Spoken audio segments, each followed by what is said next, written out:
2차 세계대전 당시에 히틀러와 나치의 잔혹함이 온 천하에 드러났었죠. 가장 크게 피해를 입었던 그 민족이 바로 유대인들이었죠. 발표에 의하면 600만 명 정도가 나치의 학살에 의해서 유대인들이 죽임을 당했다라고 이야기합니다. 학자 간에 이 숫자가 너무 이렇게 확대됐다, 과장되었다 보시는 분들도 계시고, 그 중에 10분의 1도 되지 않을 것이다라고 이야기하는 분들 계신가 하면 그보다 더 많았다고 주장하는 학자들도 있습니다. 여러 가지 이유가 있겠지만 이런 거죠. 전쟁에서 패전한 독일과 그 나치 정부가 아주 마땅히 심판받아야 될 나라임을 강조하기 위해서 승전국 입장에서 오히려 그 나치의 패악을 학대했을 수도 있고, 실제 피해를 입었던 유대인들, 특히 이스라엘의 권익을 보장하기 위해 또 그들이 더 많은 피해를 입었다라고 가정될 수도 있는 것이죠. 이렇게 학살됐던 유대인과 함께 장애인들이 생각보다 많이 학살되었습니다. 조사에 의하면 한 10만 명 정도가 장애인과 또 집시, 유랑자들을 나치 정부에서 같이 학살했다는 그런 기록들이 발견되기도 했죠. 특별히 나치의 T4 작전, 또 T4 프로그램에 의해서 장애를 갖고 있는 아이들을 실제로 안락사시키는 일들이 자행되었죠. 1939년 그 한 해에만 나치 히틀러의 주치 칼 브란트의 주도하에 5천 명 정도의 장애인 아이들이 안락사 당했다는 기록들이 남아있게 됩니다. 이러다 보니 유럽 전쟁에 있던 많은 장애인들이 유대인들과 마찬가지로 숨어 지내거나 아니면 나치의 지배하에 있는 지역에서 연합군 지역으로 탈출하는 일들이 벌어지게 된 거죠. 어느 날 한 명의 다리가 불편한 지체장애인이 다리 건너편 연합군 지역으로 건너가기 위해서 숲속에 숨어 다리를 건널 방법을 찾고 있습니다. 다리 입구 쪽에는 독일군 초소가 있고 무장한 병력들이 지나가는 사람들을 지켜보고 있는 것이죠. 그 다리만 건너면 그래도 조금 더 가서 연합군 지역으로 들어갈 수 있는데 다리를 건너갈 방법이 없는 겁니다.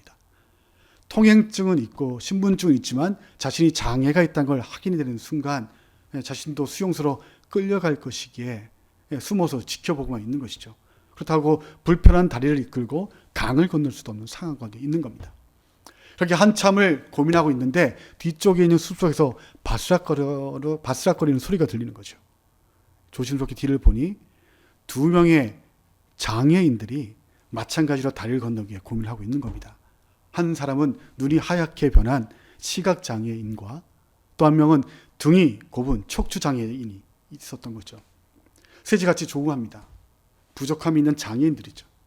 초소를 향해 걸어가면 당연히 적발될 수밖에 없고 수용소로 끌려갈 수밖에 없는 상황이 펼쳐진 겁니다. 서로 고민 끝에 묘책을 내죠.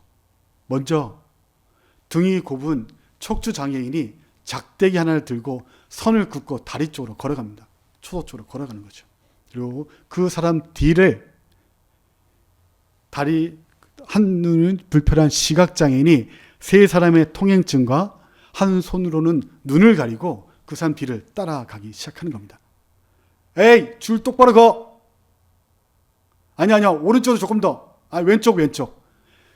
시각장애인 눈을 가린 채 척추장애인이 등 굽은 채 땅에 선을 긋고 있는 걸 따라가면서 마치 줄긋기 내기 시합을 하는 듯 상을 연출하고 걸어갑니다. 이거 독일군 초소 앞에 가는 거죠. 그 시각장애인이 이야기합니다. 친구와 내기를 했다. 저 친구가 땅만 보고 선을 그어 가서 다리 건너편까지 직선을 그으면 저 친구가 이긴 것으로 하고, 만약에 그렇지 못하면 내가 이긴 걸로 내기를 해서 확인 중이다라고 신분증을 보여줍니다.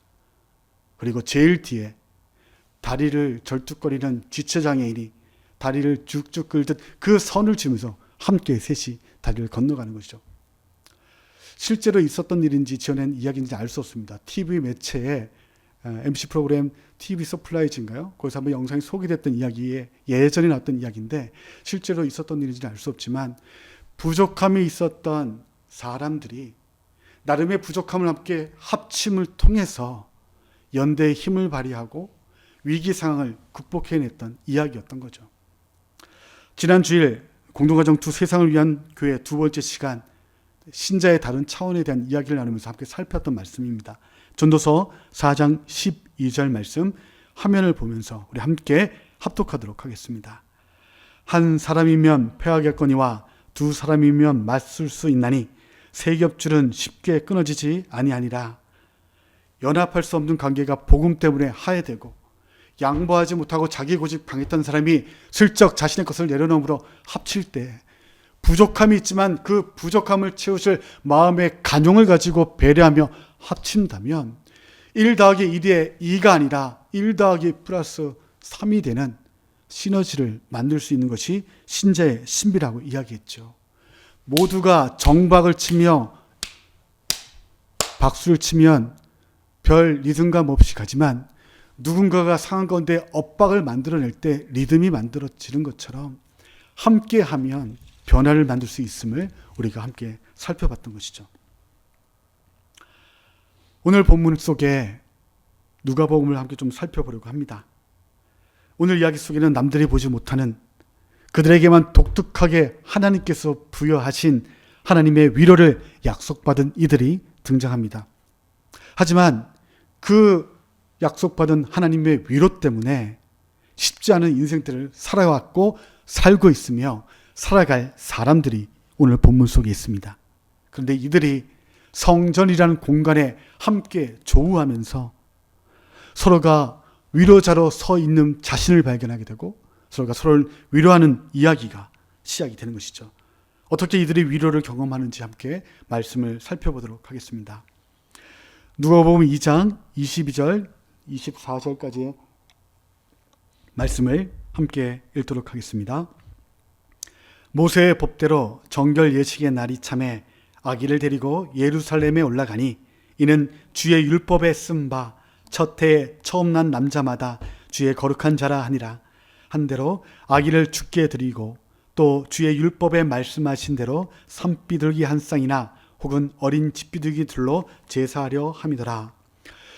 산모의 정결 예식은 모세의 율법에 규정되어 있습니다. 레위기 12장에 출산한 산모가 지켜야 할 정결 예식들이 쭉 기록되어 있는 것이죠.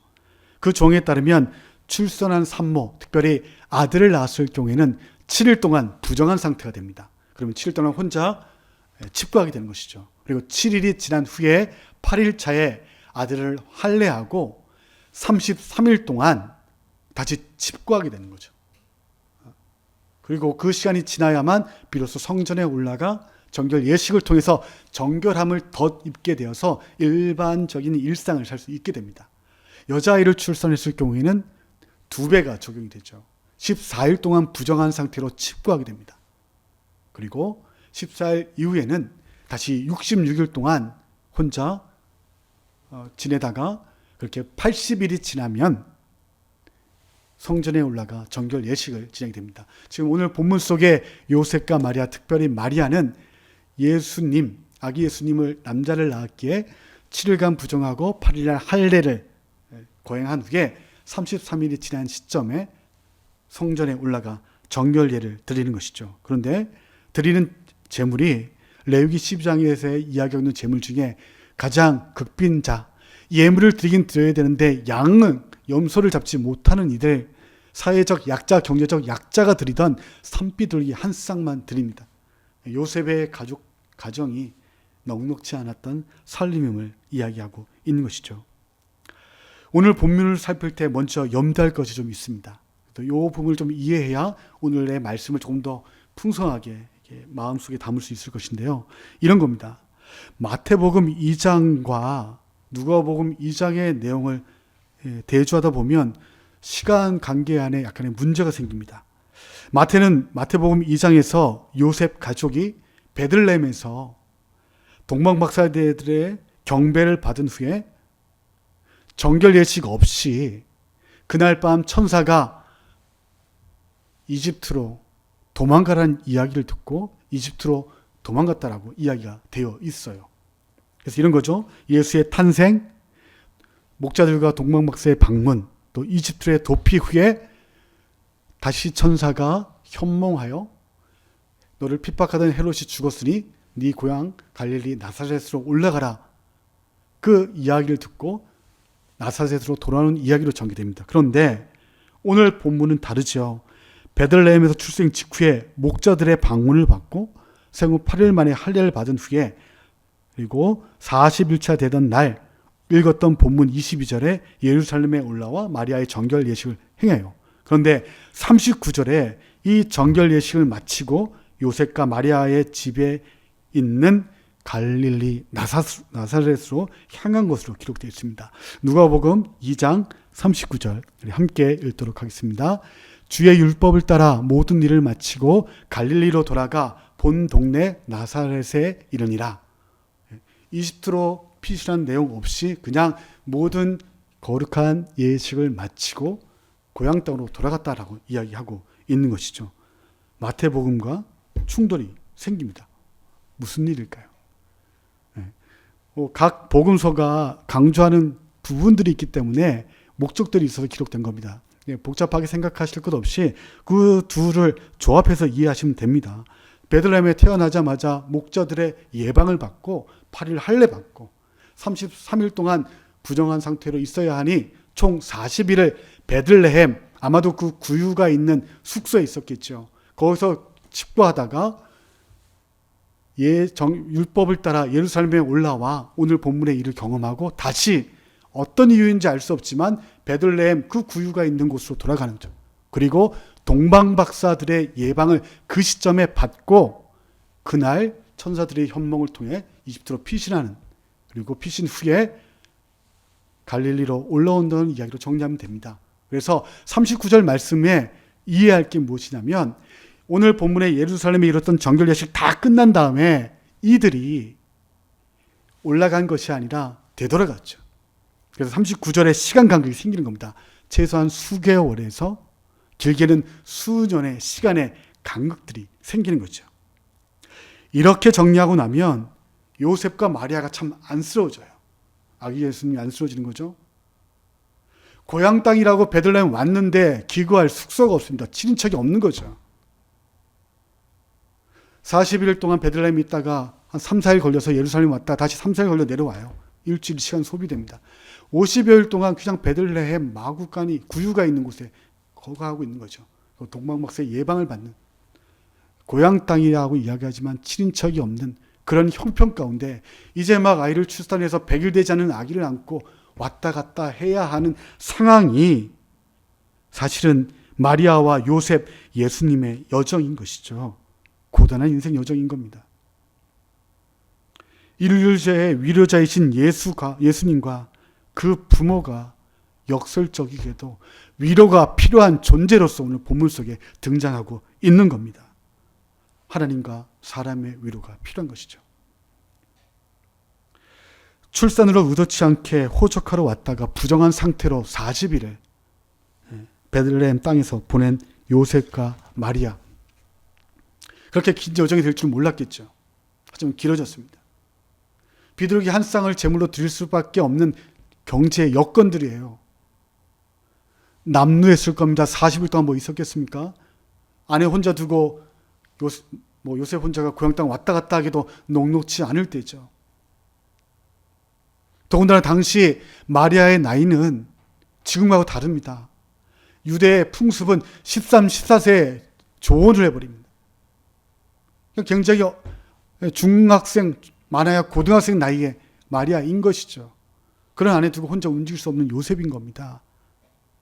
그렇게 위로가 필요한 그들을 예루살렘 성전에서 기다리고 있는 두 사람이 오늘 본문 속에 등장합니다. 위로자 시몬과 안나이죠. 두 사람은 각각 하나님께서 들으신 또 응답, 그리고 안나는 은혜라는 뜻의 이름을 가진 사람들입니다. 그런데 역설적이게도 그 이름과는 다른 기구한 삶을 살아왔던 인물들이 시므온과 안나인 것이죠. 누가복음 2장 25절부터 27절까지의 말씀을 함께 읽도록 하겠습니다. 예루살렘에 시므온이라는 사람이 있으니 이 사람은 의롭고 경건하여 이스라엘의 위로를 기다리는 자라. 성령이 그 위에 계시더라.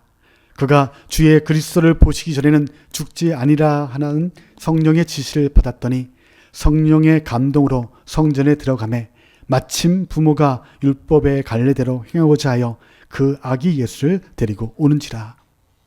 요셉 가족이 예루살렘 성전에 오르는 그날 때마침 시므온이 세 사람을 만납니다.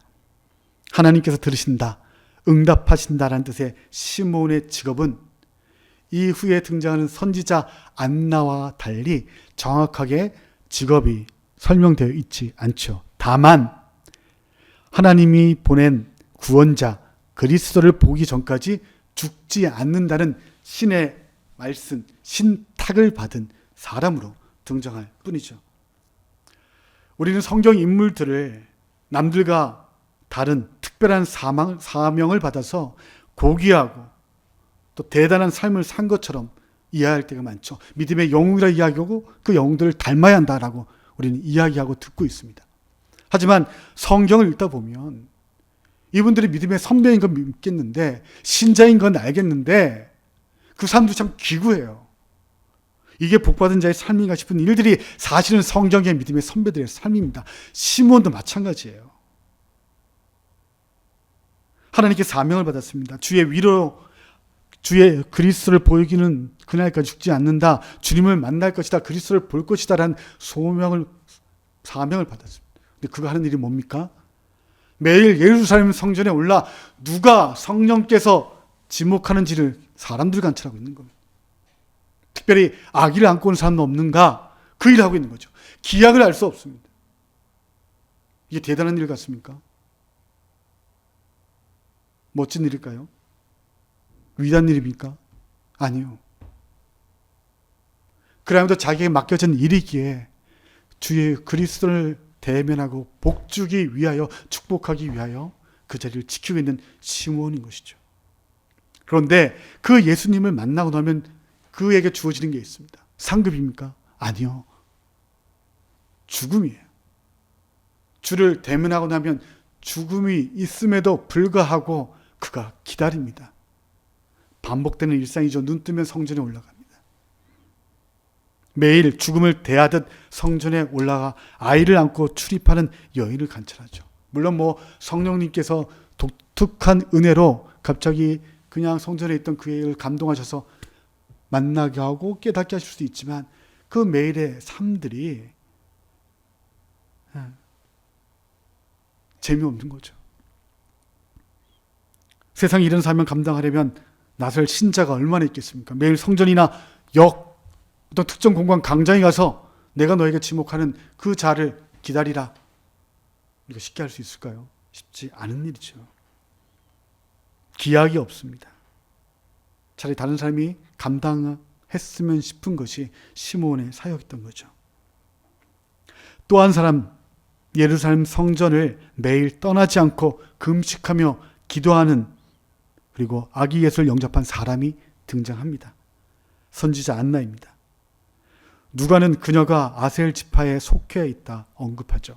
누가복음 2장 36절 37절 말씀 함께 읽겠습니다. 또 아셀 지파 바누엘의 딸 안나라 하는 선지자가 있어 나이가 매우 많았더라. 그가 결혼한 후 7해 동안 남편과 함께 살다가 가부가 되고 84세가 되었더라. 이 사람이 성전을 떠나지 아니하고 주야로 금식하며 기도함으로 섬기더니, 아셀은 히브리어로 아세르, 야곱의 12아들 중에 아셀이 있죠. 그 이름의 뜻이 행복한, 축복받은 이라는 뜻이에요. 이름도 은혜란 뜻, 히브리어 한나에서 파생된 헬라어 안나란 이름입니다. 행복한, 축복받은 집안에 은혜 입은 안나 선지자, 그 이름이 주는 평안과 행복들이 느껴지죠. 하지만 이어지는 그녀의 삶이 참 기구합니다. 결혼한 지 7년 만에 남편과 사별합니다. 앞서 말씀드렸듯이 이스라엘 유대 여인들은 13세, 14세 때 조언을 많이 했었어요. 그리고 성경학자, 우리가 읽고 있는 개정 성경에는 84세가 되었다라고 번역되어 있지만 원어에 대한 해석들이 좀 달라져요. 어떤 해석자들은 84세가 아니라 남편과 사별한 후 84년이 되었다 해석하는 분들이 있습니다. 그렇기 때문에 나이가 어떻게 되느냐, 13, 14세에 결혼하고 7년 결혼 생활을 하다가 사별하면 20살, 그리고 84년, 한 105세가 되었을 것이라 이야기하는 분들 계세요. 84세이든 105세이든 할머니입니다. 남편을 잃은 채 짧게는 60년에서 84년을 혼자 살았던 여인, 그 여인이 성전에 올라와 금식하며 기도해요. 여러분, 성전에 올라서 금식하고 기도한다고 해서 그게 거룩한 일일까요? 물론 좋은, 그녀에겐 거룩한 일이지만 성전에서 이루어졌던 일들을 한번 생각해 보십시오. 복음서 곳곳에서 예수님은 성전에 있던 바리새인들과 사두개인들과 그 대제사장들과 끊임없이 마찰을 일으키십니다. 왜요? 하나님의 죄가 용서되는 은혜가 있는 공간이지만 은혜가 큰 공간일수록 제약이 컸으며 그 안에 권력을 잡고 있던 자들이 종교를 팔고 있는 그 모습 때문에 예수님 분노하지 않습니까? 그 현장을 수십 년 동안 매일 올라와 예루살렘의 속량을 기다리던 마음으로 금식하며 기도했던 여인, 선지자가 안나입니다. 성전이란 공간이 그런 공간인 거죠. 예루살렘의 제약을 속량할 이가 오신다 하셨는데 그 일을 보고 싶습니다. 예루살렘 성전에서 벌어지는 그 악행들, 비굴함들, 성전 장사치들, 종교 행사들 하는 이들, 그들 자욱한 가운데 그러함에도 주님 예루살렘을 속량할 이 제약 가운데 주의 속량을 기다리는 안나가 그 자리에 있던 것이죠. 누가복음 2장 38절 함께 읽도록 하겠습니다. 마침 이때 나와서 하나님께 감사하고 예루살렘의 속량을 바라는 모든 사람에게 그에 대하여 말하리라. 임마누엘 하신 그리스도를 축복하고 있는 시몬과 요셉 가족들을 보자. 그녀 역시도 저 아기 예수가 허름한 옷 입고 있는 부부 안에 있는 그 이제 한 4, 50일 된 아기가 예루살렘을 속량할 이 하나님 보내신 위로자임을 발견하면서 그녀도 위로를 받게 됩니다. 참 기구했던 삶, 위로가 필요했던 요셉과 마리아 아기 예수님들이 성전이란 공간 속에 함께 조우하며 시므온과 안나, 요셉의 가족들이 함께 위로를 받게 되는 것이죠.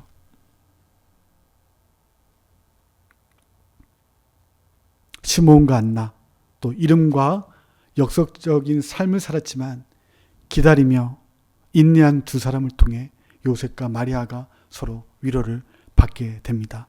우리 누가복음 2장 39절 말씀 다시 한번 읽도록 하겠습니다.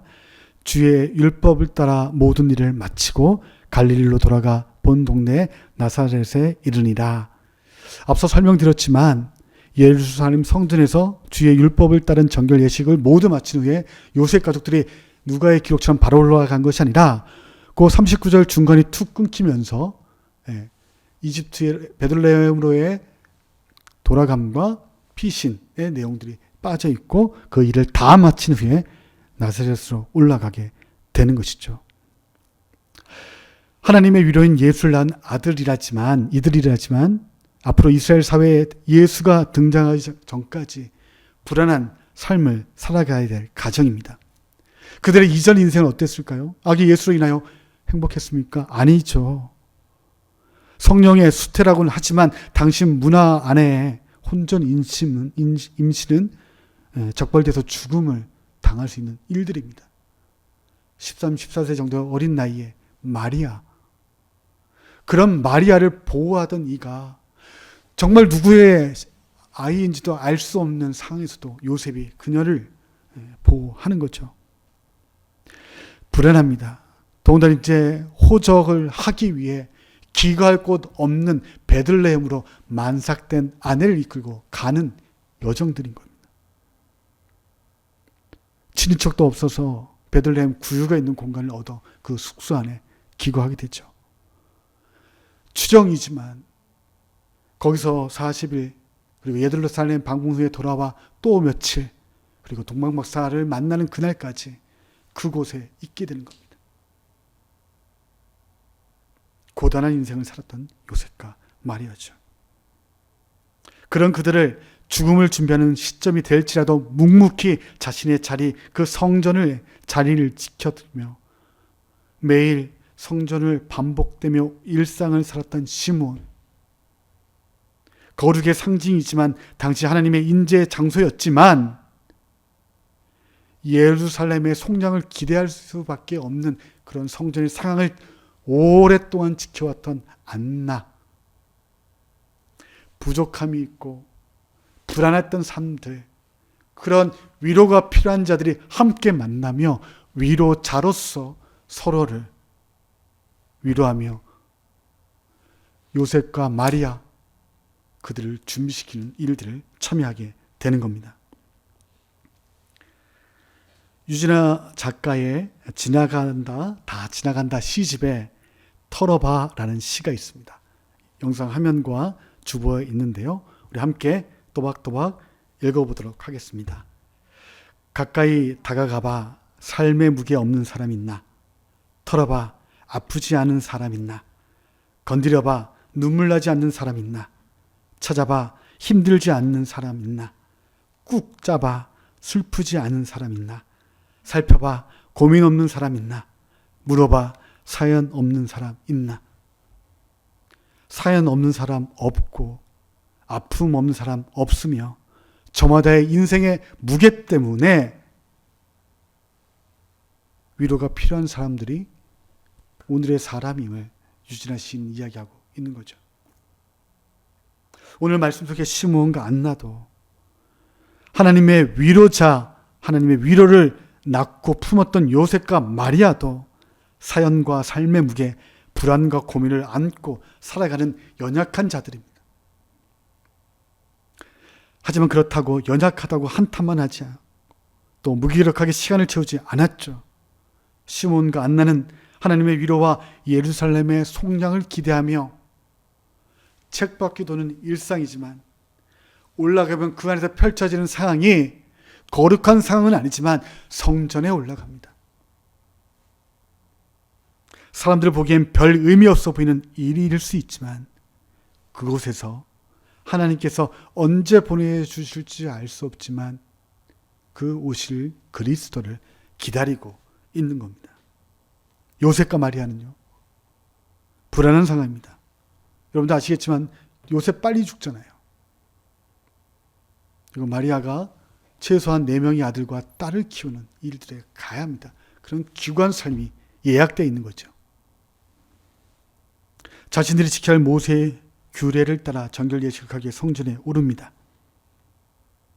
예상하지 못했던 베들레헴의 장기간의 체류로 넉넉하지 못한 형편에 비둘기 한 쌍 간신히 준비해 정결 예식을 진행합니다. 그렇게 각각의 부족함이 함께 만나는 그 순간 세 가정, 4사람, 5사람이죠. 예수님까지 5명의 사람이 성전에 올라왔던 때마침 하나님의 위로와 이스라엘 속량을 경험하게 됩니다. 앞서 이야기했던 장애인 3명의 이야기들, 그리고 오늘 말씀 속에 3 가정들, 부족함이 있는 자들입니다.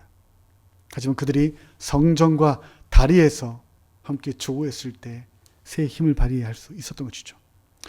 신자된 우리에게 성전은 어떤 곳일까요? 예배당일까요? 교회당? 아니죠. 예루살렘에 있는 성전터? 아니죠. 성전은 없어졌습니다. 그때 성전은 있습니다. 어디 있습니까? 여러분 안에 있지 않습니까? 믿는 자의 심령 안에 주의 성령이 임함으로 우리가 성전되지 않습니까? 고린도전서 3장 16절 함께 읽도록 하겠습니다. 너희가 하나님의 성전인 것과 하나님의 성령이 너희 안에 계신 것을 알지 못하느냐? 하나님의 성령이 내주하는 우리 각자가 성전인 것이죠. 신자는 그래서 걸어다니는 성전이자 움직이는 성전입니다. 무형과 유형의 성전인 것이죠. 성전이란 공간이 올라가고 찾아가야 하는 곳이지만 신약의 성전은 걸어다니는 우리가 되어버린 겁니다. 우리가 있는 공간, 우리가 있는 시간, 우리가 만나고 있는 사람 관계 안에 성전이 만들어지는 겁니다. 그곳에서 오늘 말씀 속에 이루어진 일이 뭡니까? 위로입니다. 나도 위로가 필요하지만, 나도 부족해서 답답해서 누군가 손 내밀어주길 바라지만, 그렇게 위로가 필요한 존재이지만, 그러함에도 내가 성전이기에 누군가 나를 찾아오는 요셉과 마리아 같은 사람들, 그들에게 위로가 되어줘야 할 게 바로 성전된 우리가 감당해야 할, 신자된 우리가 걸어다니는 성전이요 움직이는 성전이요 내 성것이 성전된 자로서 우리가 감당해야 할 일인 것이죠. 대림절, 우리 각자가 자신을 위로할 사람을 기다리기보다 주변에 모두가 위로가 필요하다 여기며 격려자로, 먼저 손 내미는 신자로 이웃을 살피기를 원합니다. 이번 한 주간 움직이는 성전인 우리의 일상에 위로해야 할 요셉과 마리아가 분명 찾아올 것입니다. 가족 안에서든 직장에서든 동네에서든 지하철과 버스 안에서든 또 아들남과 교회 안에서든 믿음의 지체이든 그들에게 성전된 여러분이, 우리가 그들을 위로함으로 도리어 그 위로함을 통해 내가 더 큰 위로받는 그런 대림절 세 번째 주간 되시기를 축원합니다. 함께 기도하겠습니다. 사랑의 주님, 성전이 거룩한 곳이지만 하나님의 은혜가 큰 곳에는 사실 죄가 도발되며 인간 군상들이 모여있던 공간입니다. 그런 공간이지만 규례를 따라 자신의 기구한 인생임에도 터벅터벅 올랐던 요셉과 마리아 가족, 그리고 기약할 수 없지만 그 주신 말씀과 사명을 따라 성전을 지켰던 시몬과 안나, 그리고 그들이 성전이란 공간 가운데에 위로가 필요한 존재였지만 서로 위로함을 통해서 하나님의 위로를 경험하며 인류를 위로할 그리스도의 일들이 시작되었음을 보게 됩니다. 주님, 우리도 위로가 필요하고 격려가 필요한 때입니다. 코로나19가 장기화되면서 우리의 마음 가운데에 우울함이 틈타며 작은 일에 민감하여 짜증내며 관계가 틀어지며 서운해지며 멀어지고 있습니다. 주님, 이러할 때에 내가 위로가 필요하듯 내 옆에 있는 가족과 직장 동료들, 내 주변에 있는 이들이 위로한 필요한 존재임을 기억하고 성전된 우리, 신자된 내가 걸어다니는 성전이요 움직이는 유형의 무형의 성전임을 기억하며 우리 삶 가운데 드리워질 또 찾아올 요셉과 마리아와 같은 이들을 위로하는 존재로 이번 한 주간을 채워가는 그렇게 대림절 세 번째 주를 준비하는 한 주간 되어지도록 주님 인도하여 주시고 임재하신 성령님 우리를 이끌어 주옵소서. 예수님의 이름으로 기도드립니다. 아멘.